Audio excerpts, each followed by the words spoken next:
So we start with the recent past. And that's with the Five of Cups. Now the Five of Cups is another card which reminds us that where we put our focus in life has a great deal to do with the quality of our lives and how well they work for us.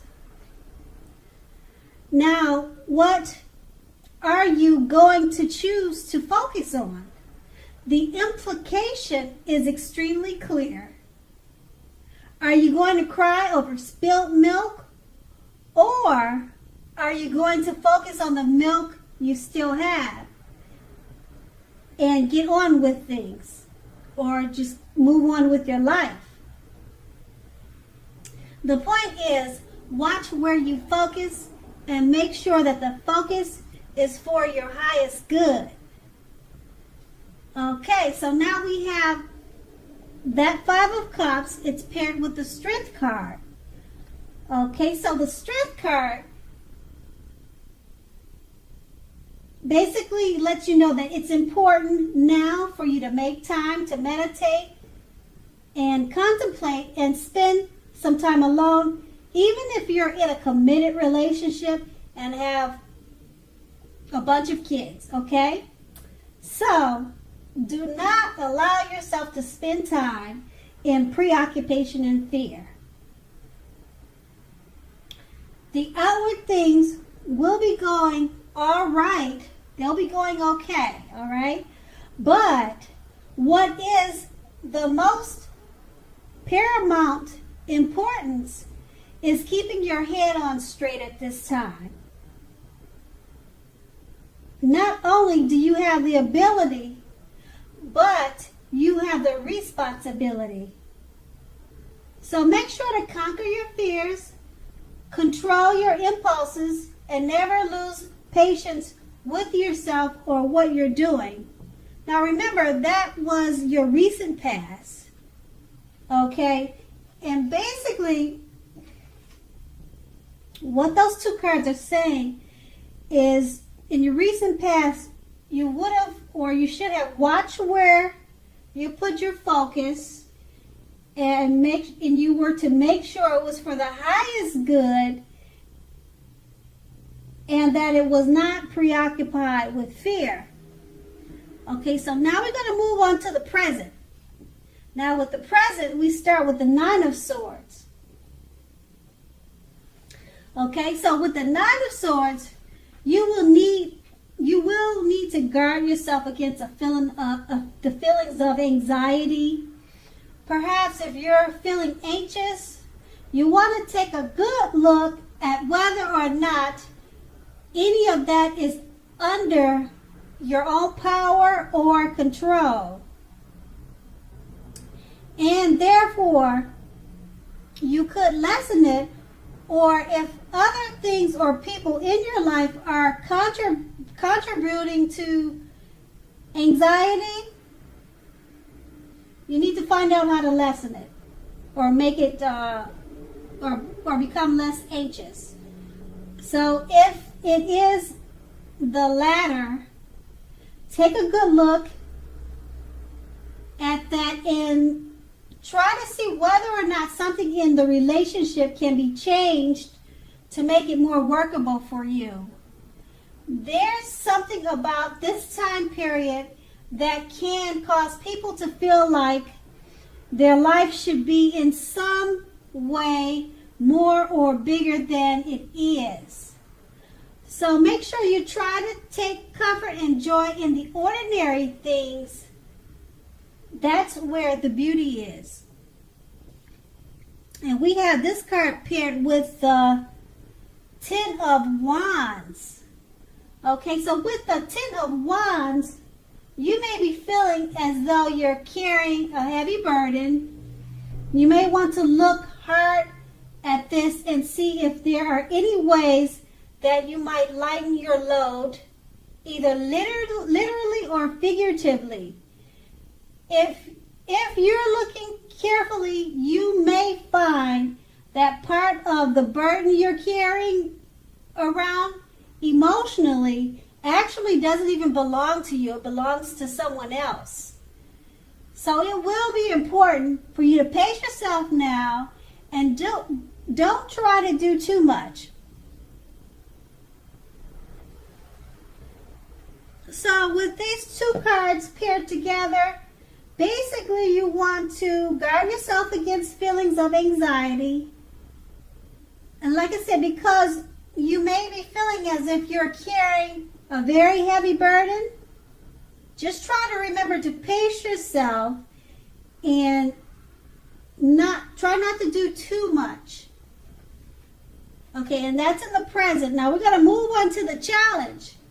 And so with the challenge, we start with the 8 of Wands.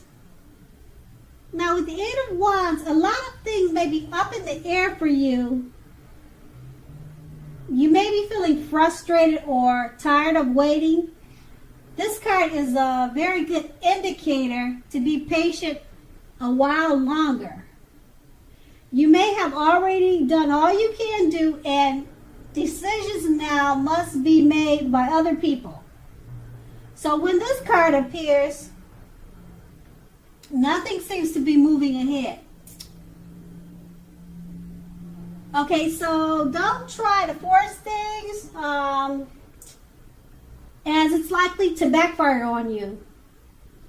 Okay, so speaking metaphorically, let's see, sometimes our actions are all in the wrist. All you can do is put your best out there and see where it lands. You've put your best out there, so now all you need to do is just wait. Okay, now that card is paired with the Page of Wands. And with the Page of Wands, people are warm, ambitious, and usually high achievers. If not a literal person, the Page of Wands usually indicates the energy of ease, of distraction. So around this time, what you should do is to try to stay focused. In general, this card says that things that you started some time ago or in the past, they're starting to come to life or to come to fruition. So it can also show a need for new things, such as new adventures, new approaches, new ideas. Okay, so with the page bringing us positive energy, we must remember to supply the following. Remember to supply the follow-up or the follow-through. However that goes. Okay, so those two cards, they're paired together, and like I said, it's basically saying you may be feeling tired of waiting for things to happen, but with the Page of Wands, this will let you know that things are starting to happen. New adventures, new approaches, and new ideas. And that's your challenge. Okay, so then we're going to go on to the outcome, and that starts with the Three of Swords. Okay, now with the Three of Swords, although there's an element of maybe sorrow or pain, okay, that might be undeniable. When this card appears, what lies on the other side of the sorrow or pain can be enhanced understanding and joy. So allow yourself to fully experience any sorrow and pain that comes up now so that you can move beyond it.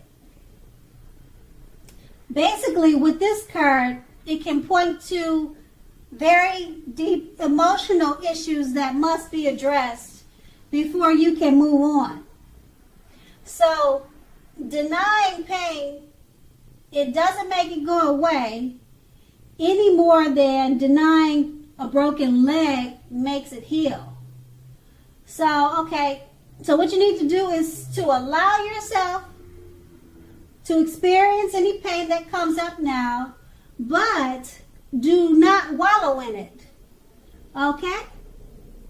All right. So you do not and should not wallow in grief or sorrow for a long time. However,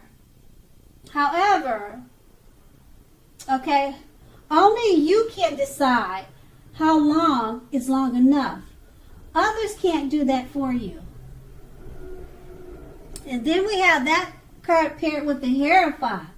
Now, the Hierophant is very much about doing the right thing. You might be struggling with an issue and are unsure about what is right for you to do. So just remember that the answers are within you. They're within yourself, okay? So remember, the right thing is what is right for you also. This is also a card that is very much about spirituality.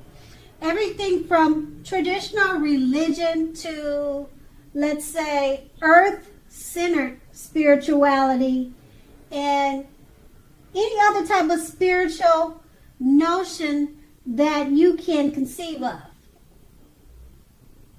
All right, so there may be a tension between your idea of spirituality and the right thing and the ideals of others around you. But however, stand up for your own beliefs. The rules and the system of doing things, let's say, are probably playing a major role right now.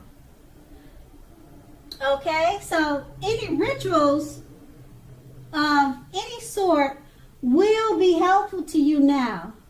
Even if it's just, say for instance, like a movie with friends every third Saturday. Okay, so that was your outcome. And it's basically saying that you may have experienced sorrow and pain, all right?